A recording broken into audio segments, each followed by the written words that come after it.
Can split a room. Always good. Who fixes this? Only the greatest of the Greek philosophers. Ladies and gentlemen, please give a whole lot of love to Socrates.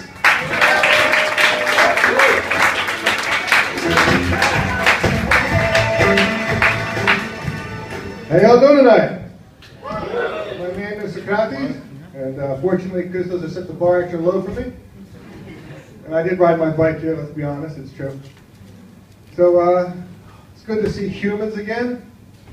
I'm one of those people that have gotten a bit overly used to being alone at the house there, you know, so I'm trying to get used to this, faces, you know, words.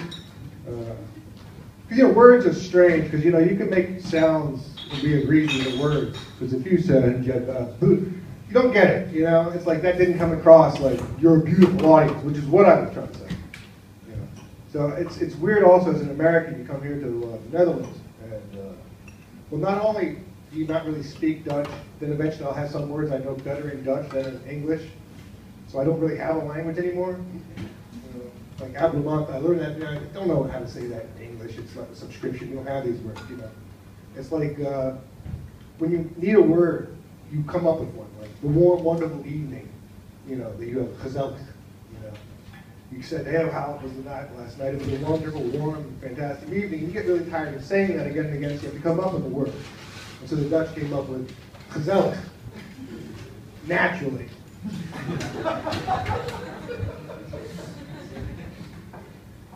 You know, there's things I just don't understand. That's one of them, you know. It's like, I guess the best word for your favorite little lovely special thing. I don't know if you speak any Dutch. Is this a non-Dutch speaking audience? English, anybody? But their word for sweet honey baby is scratching. You had every sound to pick from. Every sound. Scratching. I personally prefer ouchie, which is a little onion, but I think ouchie sounds nice. And the Dutch people think it's a horrible, horrible alternative. They love scratching. They're really down with scratch. They'll say scratch. It's short. That's cuter. Scratch. I was in Greece and with my Greek family, and somebody, you know, did something for somebody, and they said thank you, and I didn't even courteous. I said, you know, chachadon, which, if you don't know what it means, sounds like, you know, shkacha, but it's more like chachachan. And you see, it means thank you very much, pleased to have done it, basically, and it's nice to, you know, happy to have done that for you. And if you say it to a Greek family, they'll mock you. They will all make ha sounds. You're Greeks, you know. It's a strange thing. You just don't understand the words, you know. But then you hang out with a room with a lot of Greek people speaking Greek, you know, which sounds like an argument. I mean, I am Greek. I've spent, you know, a lot of my life there. I don't really speak Greek very well because they didn't take the time to teach me because I'm bad at language, it turns out. And but like you hear Greek, you realize it's all in the front of the mouth. You know, the Acropolis, the Socrates. It's all up in the lips. You know, and Dutch is way back in that guttural crap. It's all back, as we clearly discussed. You know, whereas English, you don't need to do any of that. You know, you can break your jaw, lock it together, wire it up, and you can continue to speak. You don't need to open your, you know, I mean, it's not as clear. It's true. It's not as clear.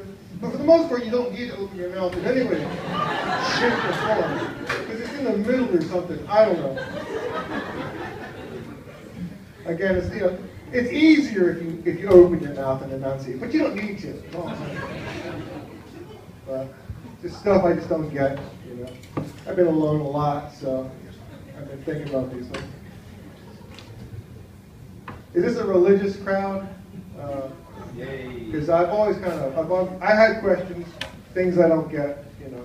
I was never indoctrinated into a religion, but I'm an American and we all have, you know, they're basically Santa Claus specials, you know.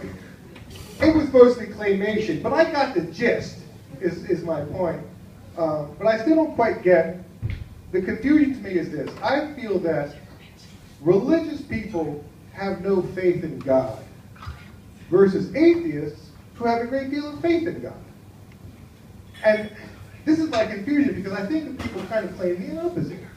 But as I understand the lore, I haven't seen the series, but I kind of picked up on some of the lore. That's good lore right there. Beer is the one thing we can all agree on. But God knows everything because God made everything, because God has a plan for everything. Is that basically, we all agree on this is the idea of it all? Why would you pray? I mean, little Joey's sick, you know, he fell off the damn bike, he broke his leg, you know, and you're really worried about it, so you pray to the Lord above, who made little Joey clumsy, accident prone, not careful, made the bike, made the thing, broke his leg for a reason. God's wonderful plan. It's not good for Joey, but he's part of God's plan, right? So what are you praying for?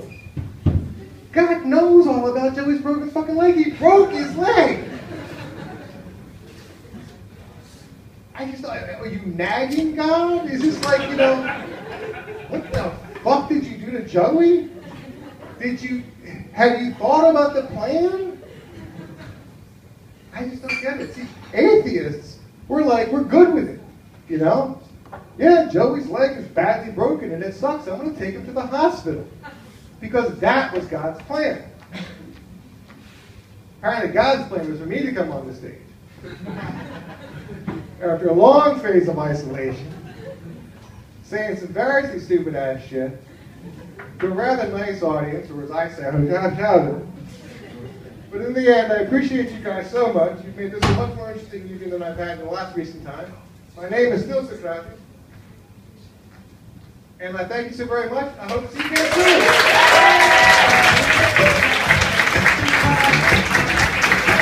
All right, wise words